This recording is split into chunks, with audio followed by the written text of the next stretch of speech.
Evet, 30 dakika başladı. Şu anda karşımıza ev hanımı Leyla Kurt var. Leyla Hanım merhaba. Merhaba Erkan Bey.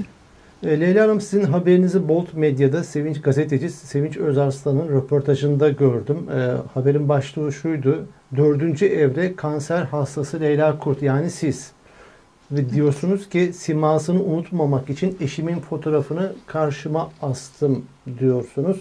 Eşiniz matematik öğretmeni Yusuf Kurt 4,5 yıldır hapiste. 4,5 yıldır takriben.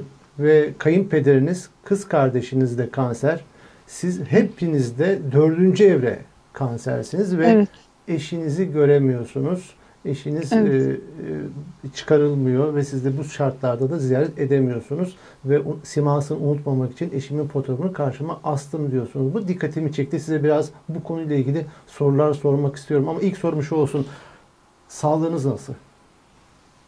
Sağlığım dediğiniz gibi şu an 4. evredeyim. İzmir Ege Üniversitesi'nde tedavi oluyorum. 3 yıla yakındır, daha fazla. Bana söyledikleri şu an bütün kemoterapiler denendi. Bundan sonra artık hani yapılabilecek pek de bir şey yok denildi bana. Benim bir göğüs alındı. Diğerinde de ve alınan yerde de ciddi manada yaralar nüksetti. Şu an ben sizinle konuşuyorum ama aldığım morfinin etkisiyle şu an ayakta duruyorum. O da takriben 1 saat kadar sürüyor. Çok sürmüyor. Evet. Tedavim şu an şöyle devam ediyor. Bir tanıdık doktorumuz vasıtasıyla İstanbul'da özel bir hastanede hipotermi diye bir tedavi duyduk. Ona başvurduk ama onun da tahlili 27.600 TL dediler bize. Hı hı. Sağ olsunlar, eş dost bu noktada biraz yardımcı oldular. Ben oraya tahlil bıraktım. Amerika Boston'a parça gitti. Ayın 20'sinde nasipse gelecek Erkan Bey. Onu bekliyorum ben şu an. İnşallah Allah şifalar versin. Şimdi Amin. bu dertler varken hem siz dördüncü evre kanser, hem kayınpederiniz, hem kız kardeşiniz ve eşiniz evet kanser hastası değil, hapiste. Matematik öğretmeni, KHK'lı, 4,5 Evet. yıldan beri hapiste.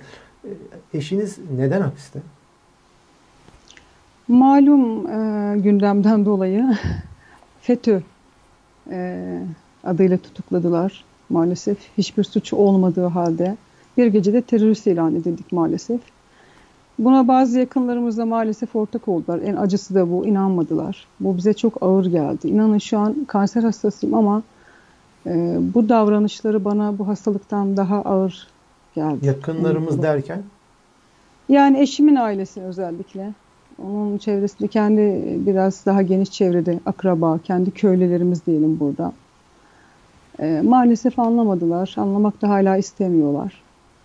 Allah'a teslim oldum. Ben yoluma devam ediyorum. Eşimin hiçbir suçu yok. Buna %200 eminim. Matematik öğretmeni. Matematik öğretmeni. Talebe Evet, yetiştirmekten başka hiçbir şey yapmadı. Çok hassas bir insandır eşim zaten. Hani karınca basmaz insanlar derler ya, aynen öyleler. Ama bir gecede maalesef o yakınlarımızın ihbarıyla eşim tutuklandı zaten. İşin en acı tarafı da bu.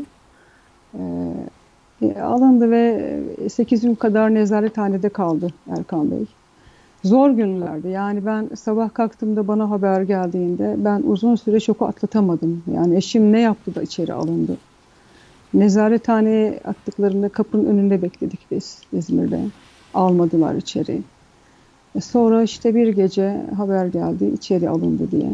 O gün bugündür işte hem maddi hem manevi çok yıprandık. Yani 3 cezaevi değişti takriben. Evet, siz röportajınızda eşinizi ziyaret esnasında bayıldığınızı ifade ettiniz. Evet. Neydi mesele? Benim rahatsızlığım biraz orada çok daraldık. Hava çok sıcak, malum İzmir'i bilirsiniz. Kapalı alan, yani pencere yok, klima yok. Ter kokusundan adeta burnunuz kesiliyor orada. Nefes alacak gibi değil. Tansiyonum düştü. Zaten kan değerlerim benim düşüktü normalde de kemoterapi aldığım için. Orada eşimle daha 2 kelam yapmadan yığıldığımı biliyorum. Yakınındakiler beni tutup kaldırmışlar. İçeride bu görevlilerin olduğu yerde Erkan Bey, kendi odalarına, klimalı kendi odaları ama maalesef ziyaretçilerin oldukları alan çok kapalı ve havasız. Çok zorlanıyor. Özellikle bayanlar ve çocuklar çok ciddi sıkıntı çekiyoruz biz yazın görüşlerde. Oraya aldılar. Orada işte kan tahlili şu bu derken evime zar zor işte getirdi oğlum da. Yol uzun malum, İzmir Şakran arası. Eşim ilk önce Buca cezaevine alındı. Sonra Menemen, sonra Şakran. Şakran'da da 2 defa koğuş değişti. Şu an böyle devam ediyoruz Erkan Bey. Orada röportajınızda bir cümle dikkatimi çekti. Kapalı görüşte, daha henüz daha zannediyorum hastalığınız bu evrede değildi herhalde. Yani gidebilme şansınız Evet, da vardı. vardı. Evet, Vardı vardı. ve kapalı İlaçlarla gidiyordum gene. Kapalı İlaç. görüşte camekan arkasında eşinizle görüşüyordunuz. Eşim Evet, ilk defa orada sesli ağladı evet, dediniz. evet, evet. Ne oldu? Ne olmuştu da böyle tepki verdi eşiniz? Normalde görüş günümüzün haricinde bir gün ben İzmir'de Kemeraltı'nda çocuklarımın ihtiyacını görmek için inmiştim. Şakran'dan aradı güvenlik, oradan görevli. Eşinizin koğuşunu değiştirdik dedi. Ne zaman? Yarın. Biz de işte çarşambaya denk geliyordu. Gittik. Oğlumla gittik. Hiç unutmuyorum. Eşim önce oğlumla bir görüşeyim dedi hatun. Ondan sonra seninle görüşelim. Oğlumla görüştü. Sen dışarı çık dedi. Ve çıktıktan sonra ben telefonu elime aldım ve sesiyle ağladı. Bir şey mi oldu deyince hatun içeriye dedi baskın yaptılar dedi dün koğuşlarına. Üçer üçer ellerini bağlayıp nereye götürüldüğümüzü dahi söylemediler bize. Ölüme mi gidiyoruz, nereye gidiyoruz bilmiyoruz. Ve eşyalarımıza el koydular. Giydiği normal sıradan bir şalvar gibi pijaması vardı. Ona bile şu ifadeyi kullanıyorlar. Sen PKK'lı mısın bunu giyiyorsun? Zeytin çekirdeklerinden yaptıkları, orada oyalandıkları tesbihler var. Onlara el koymuşlar. İlk defa bu kadar çok korktum diyor yani şimdi. Çünkü götürülürken nereye götürüldüğümüzü söylemediler. Üçer üçer çıkardılar. Hani koğuş değiştiriyoruz falan deseler sorun olmayacak. Bu tür sıkıntılar yaşanıyor ki var. Başka sıkıntılar da var ama söylemiyor eşim şu an. Mesela nezarethanede kaldığı dönemde eşyaları eve geldiğinde gömleğinin arkası boydan boya yırtılmıştı. Bunu sorduğum zaman Hazreti Yusuf gibi arkadan yırttılar. Benim bir suçum yok hatun. İşte yere yatmaktan oldu diye geçiştirdi kapalı görüşte. Hala da bu konu hakkında hiçbir şey söylemiyor. Ketum. Ama içeride kitap yazdığını söyledi. 2 tane kitap. Büyük ihtimalle biri hatıralarını yazıyor zannedersem. Söylemiyor yani Buca cezaevinde sıkıntıların olduğunu üstü kapalı anlattı ama detaylı bir bilgi vermedi. Haliyle bizden biraz da korktu. Bize bir şey yapılır korkusu yaşıyor eşim. Evimize 2 defa baskın oldu. Biri biz yoktuk, birinde biz vardık. Yani bu süreç beni çok yıprattı açıkçası Erkan Bey. Ve kısa sürede de bu rahatsızlık zaten nüksetti, ortaya çıktı. Girdikten kısa bir müddet sonra. Bugünlere kadar geldik. Allah'a teslim olduk. Gidiyoruz yani. Peki eşinizin gözlemlediğinizde bir haftada saçı beyazlamıştı Evet, diyorsunuz. evet. Röportajınızda neydi o? Evet. Menemen cezaevinde o dönem içeride infaz haberleri çıktı. Çok yayıldı medyada. Eşim de hatta içeride gazetelerde okuyor bunu. Biz hatta o gün gittiğimiz zaman yani ziyarete gittiğimiz zaman kapalı görüştü gene. Böyle bir söylenti var Yusuf Bey dedim. Nedir bunun aslı astarı? Hakkını helal et hatun dedi. Her şey olabilir. Biz dışarı çıktığımız zaman bir sürü eli joplu askerler yığılmıştı. İçeri girip didik didik etmişler. Onu da anlatmıştı eşim. Bir hafta sonra tekrar görüşe gittiğim zaman şu şakak kısımlarındaki saçlarında ciddi ağarma vardı. Çok korkmuşlar. Çok kolay bir süreç değil. Evet. Yani infaz edilebiliriz. O haberleri okuyunca içeride çok ciddi korkular yaşamışlar. Hani oradaki içeride normalde yaşadıkları, gün içerisinde yaşadıkları problemleri hani söylemiyor bile ne sıkıntılar çektiğini. Ya 23 kişi şu an bir arada duruyor. İstemiyor. Evet. Aktarmak istemiyor ama kaç kişi tabii kalıyorlar dediniz?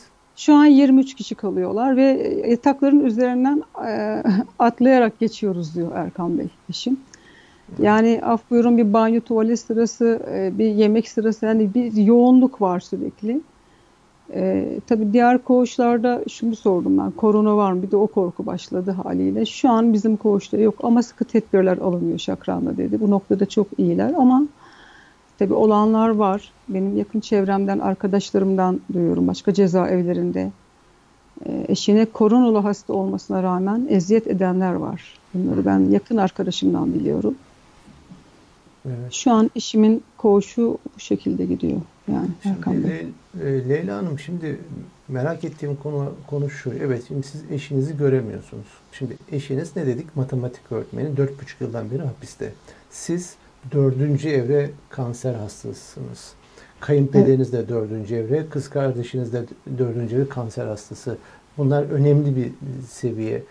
Evet. Şimdi bu durumda yani ceza infaz yasasına göre böyle bu tarz birinci derecede ölümcül bir rahatsızlığı olan yakınların olduğu takdirde cezalar erteleniyor. Yasa var. Bununla alakalı herhangi bir müracaat yaptınız mı bu konuyla alakalı? Evet, evet. Avukatımıza bununla ilgili ben bütün dosyalarımı verdim. Durumumu da izah ettim. Biliyordu zaten avukatımız. Başvuralım ama dedi bir cevap geleceğini zannetmiyorum dedi. Dediği gibi de oldu zaten Erkan Bey. Yani bir cevap gelmedi. Şu an avukatımız şu an avukatımızda yok artık. Çünkü Yargıtay hükmü onayladı. Artık yapabilecek bir şey yok. Yani sebeplerin bittiği yerdeyim ben de. Sesimi sosyal medya ihtiyacı hissettim. Belki bir şeyler olur.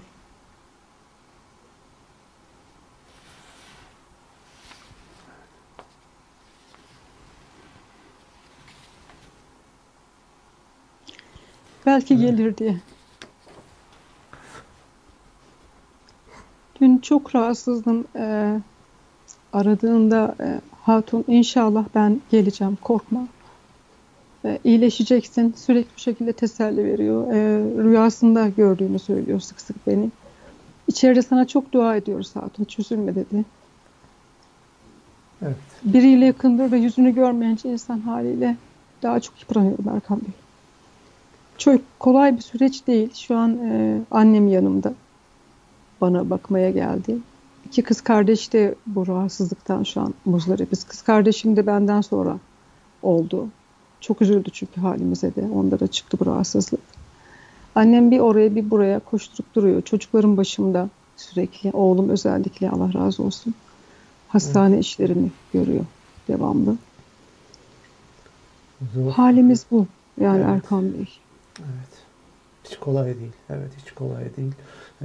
İlgili yasa var. Eşinizi derhal cezası ertelenip tahliye edilmek durumunda ama bu yasa uygulanmıyor eşinize. Maalesef. Evet, Maalesef. böyle bir durum var.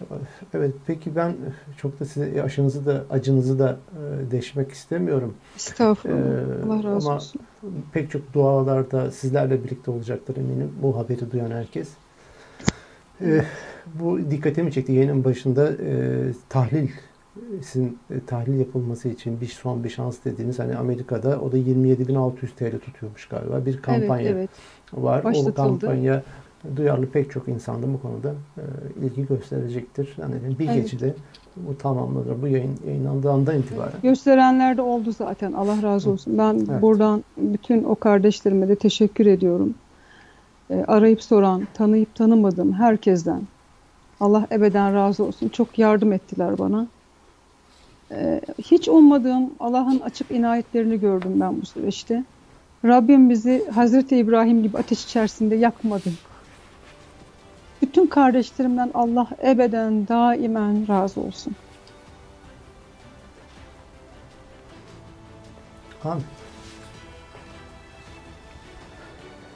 Evet. Allah problem yok.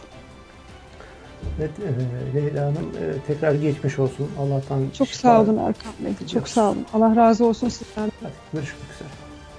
Görüşmek üzere. Allah'a emanet olun.